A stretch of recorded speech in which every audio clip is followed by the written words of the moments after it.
Hello, everybody. Welcome back to the Ageless Fitness and Vitality Boost Wellness Center podcast. We have a very special guest today. Our program director is joining me for a variety of reasons. One, I always like to check in with Luke. Everybody that comes into the center loves Luke. They always appreciate his input.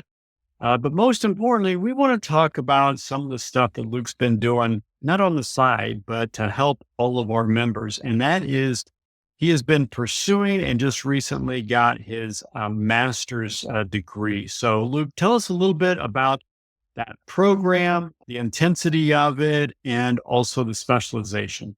Yeah, thank you, Mike. I just completed my master's degree of applied exercise science through Concordia University of Chicago. Got my concentration in human movement sciences as well. So it was a 2-year asynchronous program. Essentially, what really attracted me to the program, for one, obviously, I'm full time here as the director. Also a father of a 2-year-old, and just now a newly married man. So I needed something that would work within my schedule. So trying to do, say, something locally wasn't going to be the best bet. Something was going to end up not working out as well. And this program gave me the ability to be able to, read and listen to all the different lectures and get my assignments done in a timely manner. That worked well for me, whether it was bright and early in the morning or later into the evening times and etc.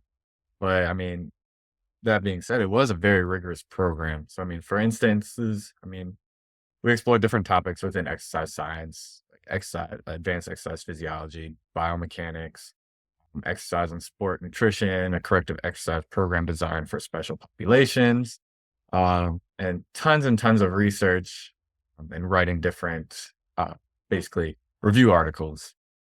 We also learned a lot of different, say, movement analysis that I actually use quite a bit now to this day within either my personal training recovery sessions or within our integrated evaluation process, and have kind of passed it along to our staff as well.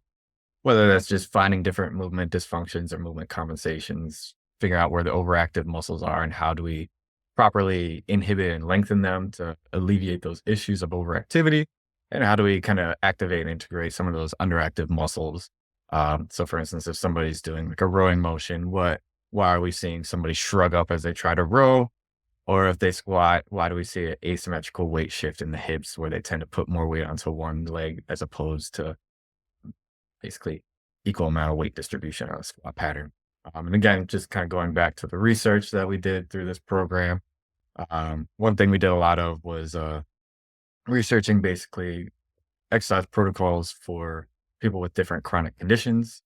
And we did plenty of cat manuscripts that we'll be pretty much discussing a little bit more throughout the podcast. Yeah. Yeah. And so one of your concentrations was, speaking of chronic diseases, right, is some work with Parkinson's disease and Parkinson's patients. Kind of talk a little bit about that. Yeah. So in my final semester, in the program, we had to do what was called a capstone project. So the capstone project was basically, we had a chance to decide on different topics or different things that we wanted to complete in our senior year. So I had some classmates who went on and did certification exams, say like strength and conditioning specialization through NSCA. Some people went and got their clinical exercise physiologist certifications through ACS. I had some people in my class who went on and actually worked on different coursework for either the graduate level or undergraduate level created courses. And we had one guy who actually did one at the high school level, basically as an intro to exercise science, which was pretty neat. And for myself and a few other colleagues, we did some studies, or what we call a CAT manuscript. So essentially, a CAT manuscript is basically a critically appraised topic. And these topics, or these CAT manuscripts, right, they can be published in a journal or other publications. And it's essentially a way that we would share a short summary or research evidence that can be formed around any type of clinical question. It's also a good way for us to basically share different evidence-based practices. So I ended up doing the CAT manuscript. For one, I wanted a chance to basically research any topic that just interested me. I didn't feel like I was basically put into just a little box as to what I could research. Now I chose Parkinson's because it was a topic that I felt like I had a basic understanding, but I wanted to further my knowledge on it. And just further in regards to what's the best type of exercise programming for this population, what modalities might even be beneficial for this population as well. Um, so that was a big purpose. Another purpose behind it too was it was something I felt it could benefit, our whole community. So it's something we could, share to the whole community of Estero or Southwest Florida, to our staff and everyone involved. Now I did my research, very specific PO question or PICO question I researched was for adults with Parkinson's disease, can a corrective exercise program decrease the risk of falls by improving balance and gait pattern during activities of daily? And just a little background information on Parkinson's. So, Parkinson's is a basically a progressive movement disorder that's in the nervous system, and it can cause neurons or specific parts of the brain to either weaken, become severely damaged, or essentially die off, which all will lead to either that patient or client to having movement problems, tremors, stiffness, and impaired balance. And typically, as patients with this disease progress, um, they tend to have a lot of difficulties with walking, talking, and even completing just daily tasks. Now, most of these patients that do have Parkinson's will be usually around the age of 60 or above, and it does tend to affect men more than women. And a really interesting fact that I did find that really intrigued me about Parkinson's disease. So there's about 90,000 people that are diagnosed with Parkinson's every single year. And now at one point, Parkinson's was considered a actually rare disease, and it has now become the world's fastest growing neurological disease. And why do they think that that's the fastest growing? Is it external stimulants? What's causing that growth? So, a lot of research, they're still trying to find or pinpoint exactly what's causing Parkinson's disease. However, a lot of studies are kind of pointing towards the direction that it's getting caused by a lot of genetic changes. So that can stem from different factors. So one big one that is being noticed is the environmental changes that have taken place within our society from, say, the use of pesticides, herbicides, and even industrial pollutions and et cetera, right? Now, I mean, one thing right now that somebody could potentially do to kind of offset that a little bit is just, first off, just starting by exercising, some resistance training throughout their week, at least twice a week, and then making sure you eat a healthy diet filled with whole foods, fruits, vegetables, lean meats, and proteins. But yeah, a lot of it is just that it's pinpointing towards genetic changes and just environmental changes in the world today. So those lifestyles of diet, exercise, all the things that we talk about with longevity and vitality, those are going to be things that will help probably not only Parkinson's, but chronic diseases in terms of pushing off the risk. Is that a fair assessment? Oh, 110%. 110%. Yeah, I mean, like on the modality aspect, right? So cryotherapy, great for all around health and wellness benefits, right? But the use of that cold exposure is going to help reduce any systemic inflammation, which is a big key contributing factor to the disease of Parkinson's. Sauna usage, everybody knows sauna usage as being super beneficial in regards to, say, heart health, right? 4 to 7 times a week can decrease your risk of cardiovascular disease by 50%. However, I mean, in regards to like the Parkinson's side of things, right, it's going to potentially promote more of the neuroprotective effects through the heat therapy. Um, and then you look at things, say, like red light therapy. It's going to stimulate at the cellular level, basically give those cells that mitochondrial boost to enhance overall mitochondrial function. And then if you think of like the tremors and everything that's happening there, muscular stamp compression is super beneficial for that. I mean, and just kind of touching back with like the nutritional aspect. I mean, there's different vitamins and minerals that can help too, from say vitamin D3, CoQ10, omega 3s. Green tea is also an interesting one that I found that can be beneficial as an anti-inflammatory. It's nutrient dense and it helps improve overall brain function. Um, but just kind of going back to that question, I mean, yeah, the use of just looking at your exercise, starting to get into a routine of resistance training twice a week, getting some cardiovascular activity to 150 times at a moderate to low intensity per week, or if you want to push the standard at vigorous, 75 minutes per week would be of benefit. Um, And yeah, all of those would be very beneficial for just kind of offsetting or lowering the risk of potentially getting Parkinson's disease. Yeah, and I think that's so important when you think about um, any community that we're trying to serve. That, I mean, 150 minutes isn't that much. I mean, it's 2 times a week with you uh, doing resistance training, and then going for a 30-minute walk with your dog, or going for a bike ride around here. And I mean, there's so many different things that we can do to help ourselves um, push off chronic illnesses, to just have ourselves a better chance at longevity and vitality. And so it's so important that you come in and take a look at all of our different modalities as well as our training.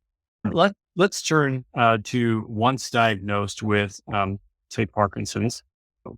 I'm was super interested in learning about your concentration because my dad was a Parkinson's patient, and I saw the decline, saw the progression of the disease and things like that. But once a family has this diagnosis, I'm sure it's just some of the same things, but what specifically would you say that that patient needs to be thinking about, that they need to uh, be in a safer environment to be able to push off the symptoms, and also to help the caregiver, because the caregiver is impacted more than the patient in many instances. Yeah. So to start, like, for instance, with, the caregiver, right? So we always think of the caregivers, they truly are the heart of it all. So they take on the emotional side of it all, they take on the mental load, and certainly a physical load. So for, I mean, a caregiver, that burden is through the roof. However, of course, for them, big thing would just be to look at keeping those different stress levels lower. So putting themselves in relieving like their emotional or mental stresses by, say, use of salt therapy to put them in a calm, relaxed environment, breathe the salt air, like from halotherapy. Again, it's going to give them a help on the respiratory end, help on the skin side. However, when you're looking at full relaxation, that's where it can be great for a caregiver. Um, Another thing for them is just looking at, again, they're gonna wanna exercise a little bit too, just because they're gonna have to help with transfers of a patient with Parkinson's or a family member. Um, Now for the person that actually has Parkinson's disease, right? So there are things that can offset it. Essentially, you're gonna wanna look at exercising, of course, um, and you're gonna wanna look at resistance training and cardiovascular activity, but the big one's gonna be on the resistance side. So 2 days a week at the bare minimum. And the way they would definitely want to exercise, I would highly suggest working with a trainer first and foremost, especially one that has some years of experience, may have a higher degree or degree in general, may also have a corrective exercise background, or even one that's worked in a rehab setting. Now, with that in mind, I mean, basically, it's just going to make sure you're working with somebody that has a clinical background, a clinical understanding, a little bit of basically what the disease is and how to offset it a little bit, and basically on the programming side. So, with that programming in mind, they'll be able to give the right recommendations as to the exercises, how long the duration for the session. They're going to know how to do either the inhibiting with, say, the assisted myofascial tools, like percussion machine. They're also going to know different lengthening activities at the lumbosacral region. They're also going to be well equipped to provide the correct activation exercises to strengthen the muscles that are underactive, um, and also provide the correct dynamic balance activities that are going to help basically strengthen those smaller muscles that are deeper within our core. Um, I like to call them our stabilizers.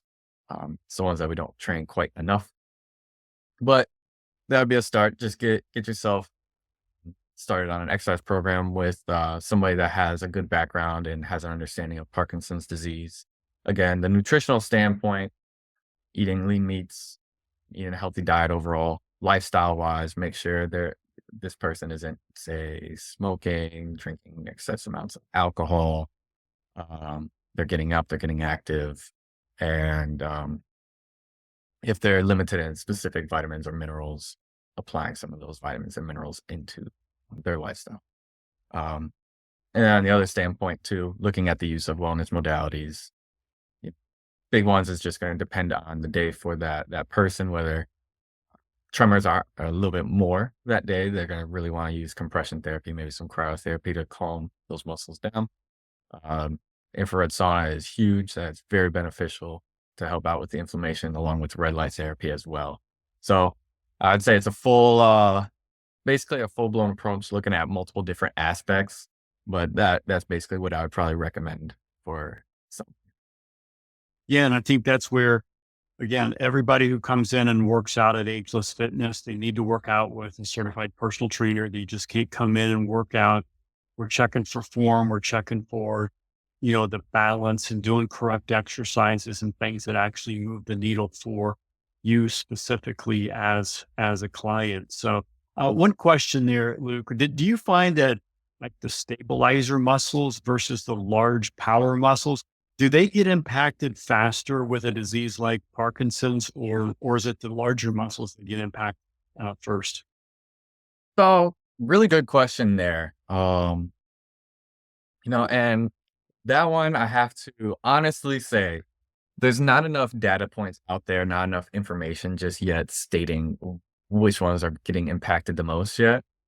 But I mean, if I were to give my theory upon it, I would say it's going to be more so those stabilizers. Because you think about it, what's happening, especially as the disease kind of increases, you see the client lose balance, you see them have more tremors, you see them have issues just walking, doing daily activities. And typically, when it comes to balance, it's more so associated with those deeper, smaller muscles that focus on our stabilization, right? Or our body's deep stabilizer muscles. Mhm. Now, our larger muscles are going to help us with, say, like pushing, getting up off of a couch, pushing something away from us. And we'll see a little bit of a decline there, but where most of the decline does seem to appear is within those deep stabilizer muscles. But again, not enough research out there to really stay 110% for sure. Yeah, fair enough. Fair enough. Now you mentioned all the other modalities that we do with red light compression, cryotherapy. Uh, Kind of take cryotherapy, the sauna, and red light, along with halotherapy there, because we stack those two modalities. Um, what is happening physiologically to that Parkinson's patient by doing cryo, infrared sauna, red light, halo? What are the mechanisms that the body is doing there to help that patient? Yep. So with cryotherapy, first off, it's reducing inflammation. Um, so with the cryotherapy, basically you're putting yourself into sub-zero climate in some cases, or if you did like a cold water immersion, you're gonna basically get yourself into a state of fight or flight, into say more of a sympathetic state. But with that in mind, I mean those deep or that extreme cold is going to essentially penetrate and cause the inflammation to reduce a little bit. Again, it's going to help with the pain levels too that can come with the disease. So that's the big thing with the cryotherapy. With red light, again, red light therapy or near infrared light is going to penetrate underneath the skin. It's going to get all the way down to the cellular level. So it's going to get to the cell's mitochondria. Now, inside of your mitochondria, you have these little receptors. They're called chromoreceptors. They're very sensitive to light emission. So with that near infrared light or wavelength, which is about typically up to about 80, 50 nanometers, that's just going to stimulate that chromoreceptor, which in turn stimulates the mitochondria. And once the mitochondria stimulates, that's going to create more ATP synthesis, which, in turn, you can think of it as basically it's more the energy production of those cells. It's going to just give those cells more of the energy what they need to do. So with that in mind, again, it's going to help with the inflammation. It's going to help a little bit in reducing pain for that client as well. Um, Now, and again, it's going to help with the full mitochondrial aspect and the full cellular health. So it's just going to help them all around. Can even help a little bit with the nervous system and reducing the inflammation around there. Another thing to look at with, say, far infrared sauna. Um, that one again, great for alleviating something like the joint pain, great for the inflammation management. Now, the far infrared light penetrates deeper than, say, near infrared light. It will heat up that person from basically the inside out. Great for like detoxification. But again, similar aspect in regards, it's going to kind of give that little kick charge and mitochondrial function, but it's also going to help reduce inflammation levels. I mean, you will sweat it out too. And the compression side of things, you're looking at pneumatic pressure starting at the distal extremity. So if I'm doing my legs, for instance, it'll start at the feet, work its way up. But with that compression therapy, it's going to compress the distal extremity, basically push any of like the fluid, lactic acid, any pain that you have or tight muscles. It's going to kind of give that little bit of like a lymphatic massage. Then once the pressure releases, all that nutrient rich blood is getting pushed throughout the body. It's going to give more circulation to the distal extremity. But again, it's going to boost some more of those like feel good receptors, feel good hormones of like dopamine. Same with like cryotherapy. And then that's where you see more of that pain relief and such. And again, it's going to help with any inflammation levels. But, for someone with Parkinson's, with the distal extremities, you're not going to see too much inflammation. It's just going to be more of just overactive muscle activity and tremors. And that's where the compression paired with all these other modalities can help alleviate some of that excess activity of those muscles. I think earlier you mentioned about some of the exercises, and one of those is to open up the hips with 90 degrees type of stuff. Yeah.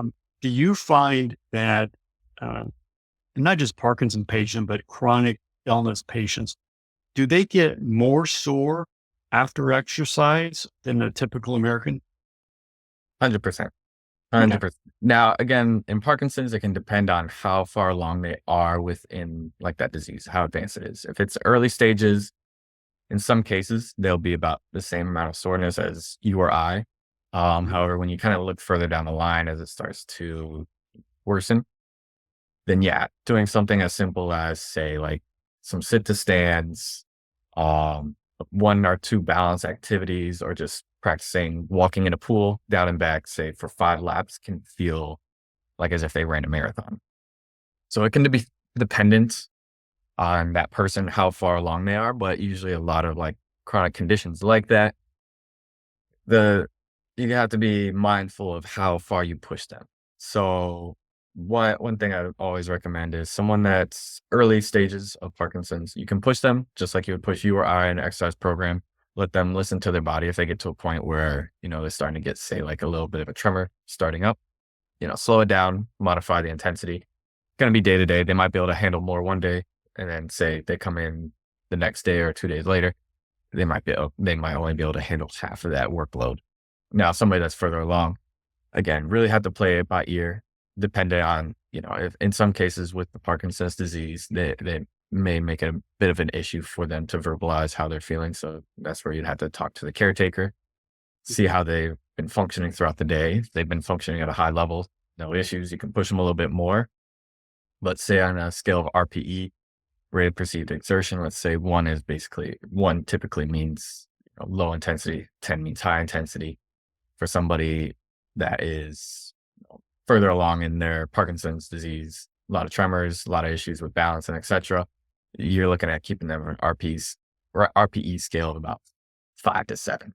And again, it can change day by day. It's just depending on how they're doing each day and how far along they are. But in most cases, yeah, you have to adjust accordingly. Yeah. And I think the important thing here is that I know that what you do with a lot of our clients is after the resistance training session, get them into compression boots, get them into a cryo session so that they alleviate some of that. And if you have a chronic condition, it's even more important to recover properly so that you can continue in 2 days and come back and do the resistance training and snowball the effect of everything. So as we wrap up here, and you kind of touched on this earlier, but just to put a nice bow on everything, if you were to say 3 things that people should do as a healthy lifestyle, what would those three things people should do? The 3 things, man, cut it down for me a little bit. And only 3 things. Oh man. So first and foremost, start with working with a personal trainer. for exercise purposes, and again, somebody that has a little bit of a clinical background, they don't have to be a full physical therapist, but a exercise specialist that has worked with somebody that's had Parkinson's, MS, stroke, etc. Um, that way, they'll basically take you through the self or assisted myofascial release with either a percussion machine or foam roller. They'll take you through dynamic neuromuscular stabilization training, like say diaphragmatic breathing techniques, supine 90-90s, um, squats, Turkish get ups. As well, they'll know how to do different assisted stretching to the hips, to the lumbosacral region, which will essentially help create more improvements in that client, in that person's gait pattern, in turn, basically helping the client do more activities. Another thing would be to look at wellness modalities, the use of photobiomodulation, definitely 110%, cryotherapy, compression, even infrared sauna. Getting that into your weekly wellness and health and wellness regimen. Now, ideally, to see best results, you want to try to aim for at least 3 to 4 times a week. And then lastly, you know, I would say we always talk about the several, there's different stressors, but even look at so there's 5 different stressors. You have mental, you have emotional, you have your nutritional, physical, and you have your spiritual. So the last thing I would probably say is, look at the spiritual side of things. If you have your own belief system, whichever way it is, whether you have a belief in God or whatever, I would say just make sure your stress on every single aspect is low and taken care of. Like I said, whether it's physical, mental, emotional, nutritional, or spiritual, make sure everything is well taken care of and you're giving yourself as much wellness as possible. Awesome. Yeah, wellness is so important. Our healthcare system is based on reactive. Once you're sick care, and we're trying to change the vernacular to be more wellness. And that starts as early as you possibly can with, like you say, with the training, with the recovery, and also being balanced mentally, physically, and spiritually. So, Luke, thank you for all that you do at Ageless Fitness and Vitality Booth Wellness Center. For those of people who are listening to this and have not been in, I encourage you to come in, sit down with Luke. It's a free integrative assessment to assess your balance and what you want to try to get accomplished with your goals. We can also do that from a wellness standpoint to figure out what protocols can help reduce stress, can help at a cellular level. He also talked about proper nutrition and supplements. While we do not sell supplements, we do have a partner with Own It that we do custom supplementation. I personally am a client there and have a lot of success with my custom supplementation. So if you come into Ageless Fitness, I think that we can really help out a lot of people if they just take the time to commit to those 2 hours every week with one of our trainers, and then really focus in on the wellness aspect. So Luke, again, thank you for everything that you do. Everybody that comes in just loves working with Luke. So if you've not had a chance to meet him, I encourage you to come in. We're open from 7 to 7 on Monday through Friday and 8 to 2 on Saturdays. Also, don't forget to download our app in the App Store of just Ageless Fitness, and you can book your online session right there. So again, thank you very much. Thank you, guys. Thank you, Mike.